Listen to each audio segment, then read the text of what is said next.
All right, super quick 1-minute tour of the Rove Lite 14BH. You have a one-piece fiberglass roof. You have a power tongue jack up front, aluminum frame to avoid rust. There is a dual battery platform. 20-pound propane tank goes up front. There is some exterior storage. You get high gloss fiberglass on here. You will have a 12-volt awning. You have outside speakers. You have an on-demand water heater. Not shown here, you will have built-in sway control. You have a nice upgrade with your air conditioning system, which will definitely make this an ice box if you need it. 15,000 BTU with a heat pump built in. The dinette drops down into a bed that is a U-shaped dinette. They do a great job of tucking in the bunk. You don't even actually realize this is a bunkhouse, but you have a drop-down bunk, so you can sleep 4 people in here.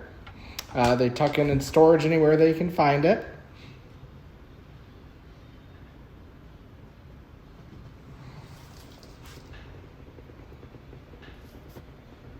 All right, you have a couch and an overhead bunk. Both of those convert into beds.